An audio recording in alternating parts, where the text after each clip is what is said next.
All'apparenza pigra, ma con il dinamismo di tutte le sue arterie, costellata di monumenti, s'estende nel cuore della nazione la grande città.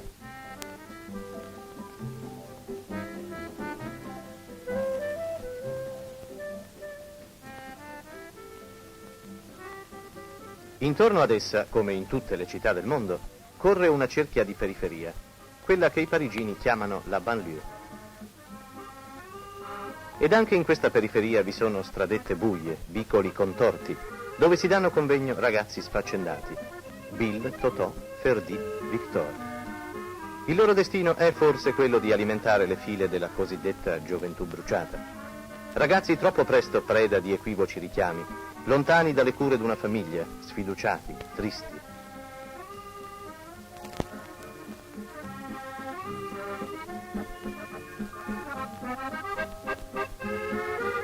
Qualcuno si occupa di loro.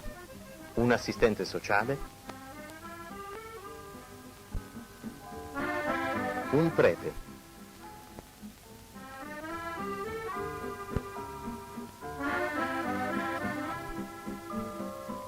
È stato gettato un seme.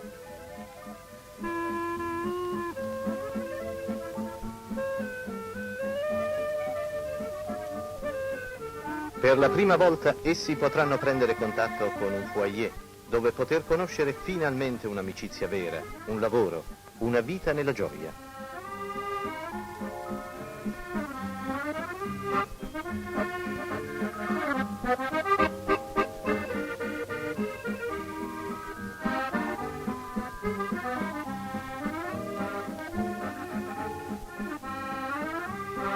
È là che si apre il cuore al primo sorriso. Don Bosco ha costruito molti di questi cantieri di gioia in tutta la Francia, dalla Costa Azzurra alla Bretagna, dalla Normandia alla Champagne, da Parigi alla Navarre, Nizza, Lione, Marsiglia, Tolone, Aurier, Montpellier, Vincennes e Dormans sulla Marna, Bordeaux, Pouillet, Caen, Giel, Huatendoc, Rennes. Dappertutto i suoi salesiani trasmettono il suo messaggio.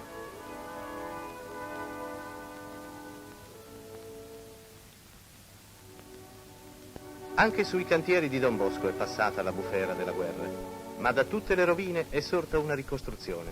Si rifanno le mura per rifare spiriti nuovi.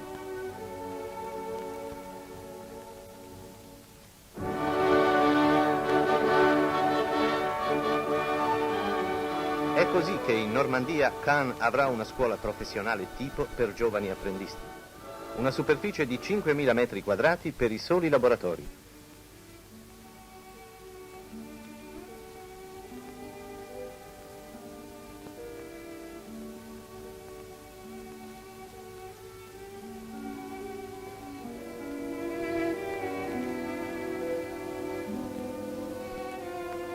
A Huatendoc, tra i verdi boschi bretoni, sono gli stessi ragazzi ad allestire le loro palestre e i campi di gioco.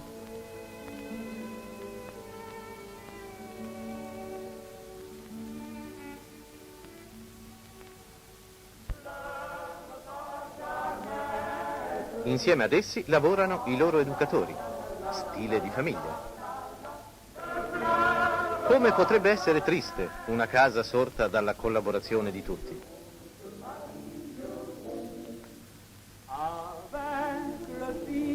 La gioia dei ragazzi cresce in proporzione al loro dinamismo. Quando il lavoro ha dimensioni spirituali, la materia non opprime i muscoli, è lo spirito a vivificare la materia. E quasi per incanto, di lì fiorisce il sorriso. Questa gioia, diceva il santo educatore, è un profondo segno delle risorse interiori dello spirito. Croce Rossa, non impressioniamoci, si tratta solo di un esercizio. E tempestivi sono i coppieri, anche se non versano precisamente champagne.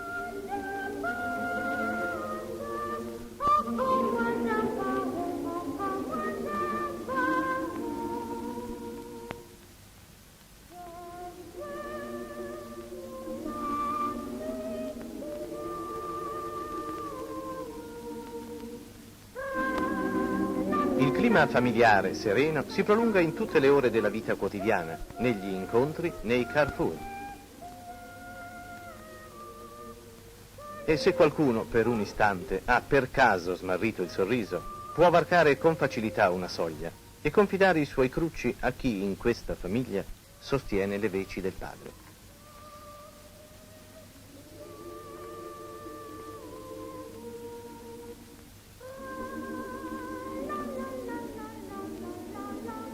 I salesiani, qualunque abito indossino, hanno appreso da Don Bosco il segreto per ridonare la pace.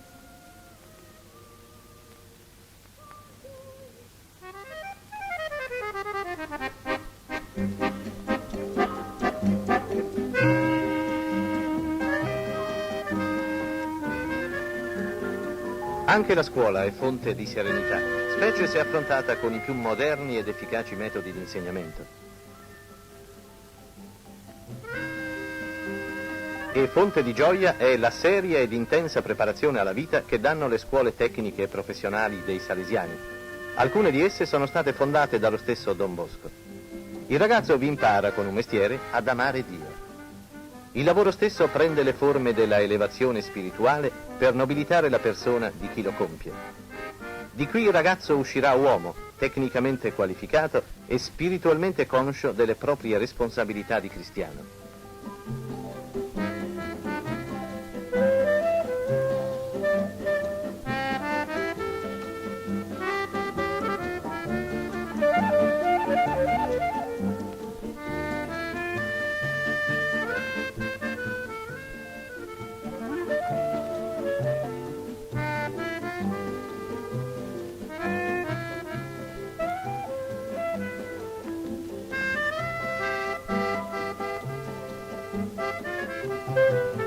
Dell'attività educativa svolta in Francia rende mensilmente conto il bollettino salesiano che i chierici studenti spediscono agli amici di Don Bosco per far conoscere ed amare da tutti il sorriso del grande educatore.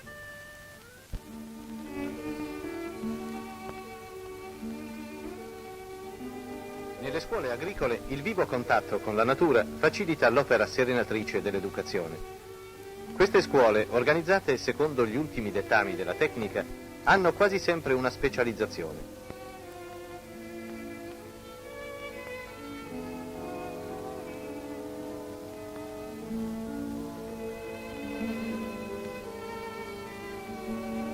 A Chambéry ed Angers sorgono scuole di floricoltura.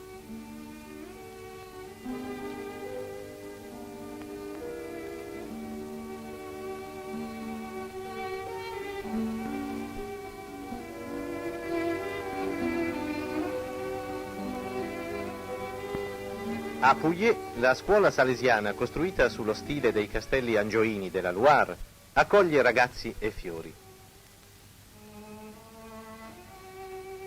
Ragazzi che, attentamente seguiti dalla mano dell'insegnante, impareranno a scoprire il segreto dei fiori, l'arte che procurerà loro un avvenire sereno negli anni futuri.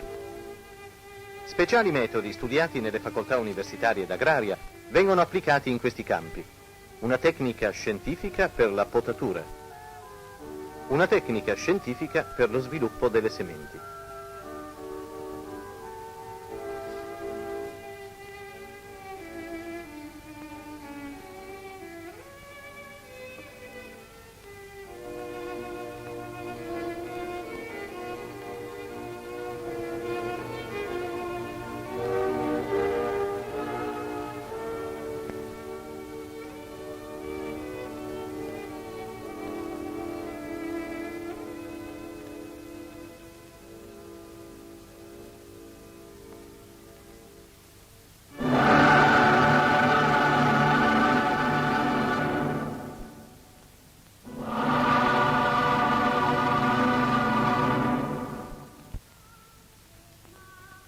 Ma nel sistema educativo di Don Bosco, il mezzo migliore per la ricostruzione d'una interiore letizia sta nel contatto col divino. Non bisogna cercare lontano. Dio è lì, alla portata di tutti. È di lì che si sprigiona il canto. Ritrovata o accresciuta la pace dell'anima, di lì prende le mosse la gioia dei ragazzi, che si manifesterà poi nell'irrefrenabile allegria esterna.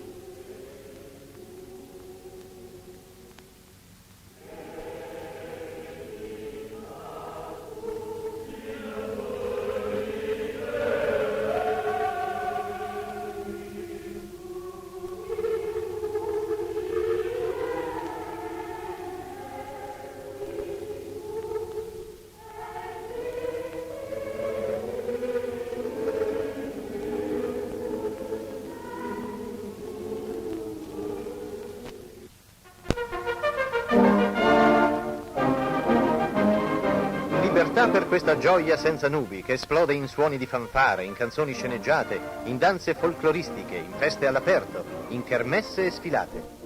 Musiche, sport, gioia che trabocca.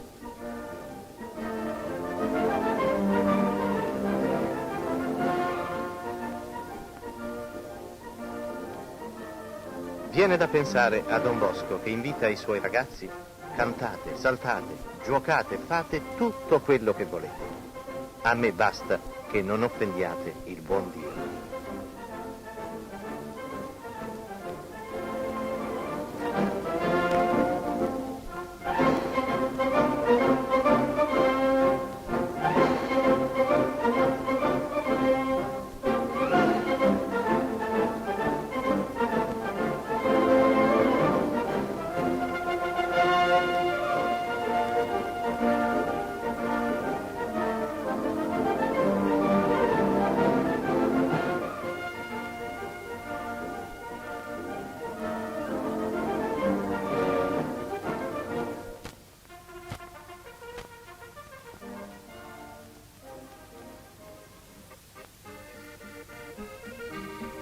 Nell'educatore salesiano il ragazzo trova sempre il fratello che vuole vivere con lui per aiutarlo a conservare ed irradiare il suo grande tesoro di gioia.